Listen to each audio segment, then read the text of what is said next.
Good afternoon. It's week 5 and it's the downhill run really towards the exhibition, which 2 weeks today it'll be open. It opens on the 3rd to the 19th of November at the Robelant Voena Gallery on number 38 Dover Street, just off Piccadilly in central London.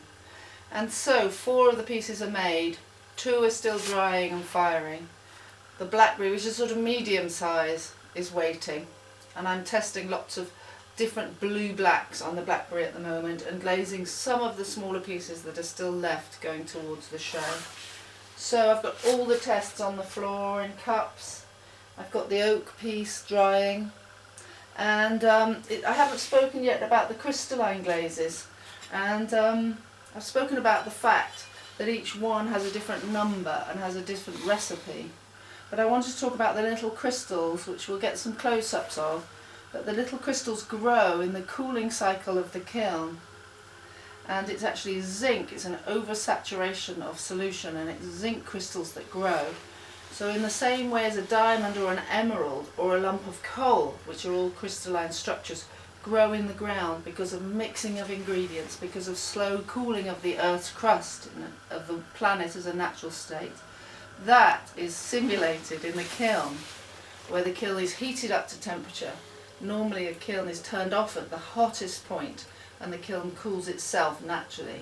But actually with crystalline glazes, I heat up to temperature and then as quickly as possible cool to certain points and hold the kiln during its cooling cycle.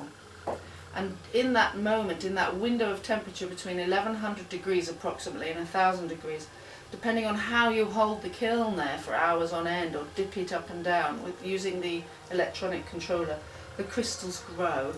You never know how many you're going to get, you never know how big they're going to be or small they're going to be, and the transparency of the glaze. So every glaze has its nuances. But the thing to do is to come and see them at the gallery.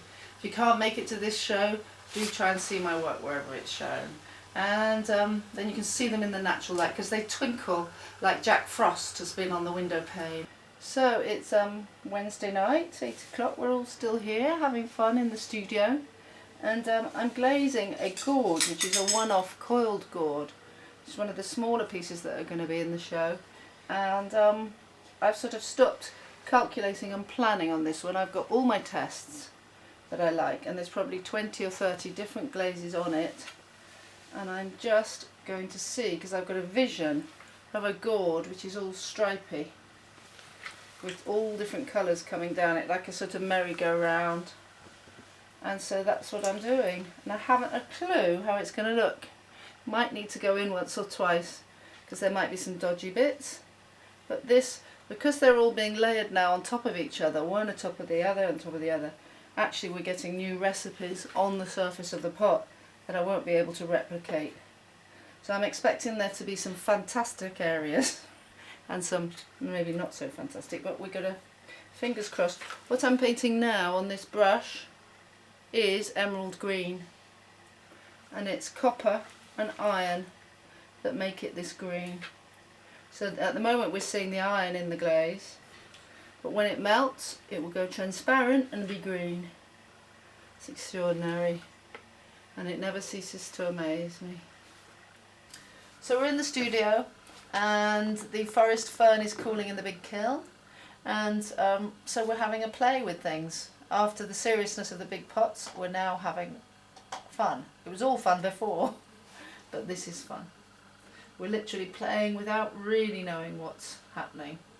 So this is a pot that I had on the desk that was already made and kept wet, and Enrique has been modelling the surface under my instruction, and we've been playing with the stamp similar to the giant gourd, and with coils and tools pressing and pinching the soft clay.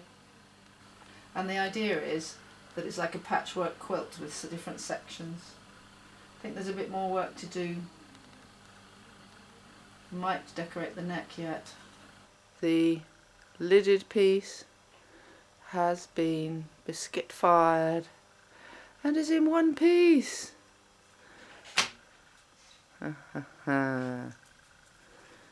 And those little black balls at the front of the big kiln are simply little balls that are going to be tests to get the right blue-black for the blackberry.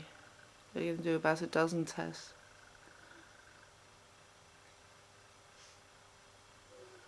What day is it?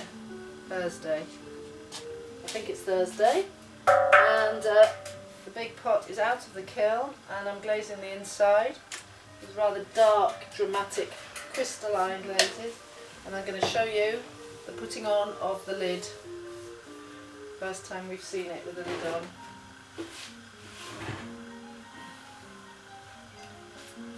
So I hope it fits. I measured it, but I couldn't put the lid on when I was making it. So that is the first. Oh, it fits. It's going to be greens and browns and turquoise and sort of foresty dark greens, a mixture of sort of greens really, with sort of mushroom soil browns. Glazing the base of the lidded piece. Oh, it's echoing as I speak. So each leaf is going to have a sort of stripe of colour, pale turquoise to dark turquoise to mushroom pinky brown to green, and then the background is going to be a dark green and a darker honey, and the handles are going to be a sort of collage of all the colours really. I don't want them to stand out too much, but I also want them to relate to the lid. There's going to be honeys and turquoise sprout coming out of the top. So I'm literally just painting the stripes on each leaf. So I'm glazing the lid, and to get into the deep crevices I'm using this slip trailer, which is like a rubber bulb, and the rubber has a spring in it so it sucks up, and that's how we get into the depths, because I don't know if you remember in week 1 or something, there's actually a great big dip inside here, so when you look inside the real thing you can see right down as if you're looking down into a flower. So that all has to be glazed. Don't forget to come and see the exhibition at Robelant Voina Gallery and you can see the real thing. When you go to the exhibition, it's not on the street front, you have to ring a bell where the gallery's name is on the door, ups and steps, and then you have to go upstairs to the first floor and then ring a bell again outside a big wooden door, and then when you go inside it opens up. Hello, it's Thursday night, heavy glazing, all 3 of us around the pot, filling in gaps and everything, and it's in here. We're about to close the kiln and turn it on. Good morning. Saturday morning. We're going to open the kiln with the forest fern in it. Can never really tell how I feel about them until they're out on a plinth and things, but I think that's quite good. It's shrunk so much. The shrinkage of 10 to 12% just seems so much on the big pieces, because that doesn't seem like a giant thing anymore. Seems like a medium-sized thing. I'm going to have to make big ones.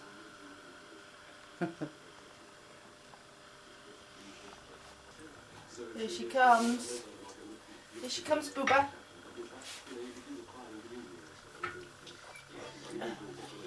Now we can see it in the light. And now I can try to put the lid on. Here we go. You ready? For the lid.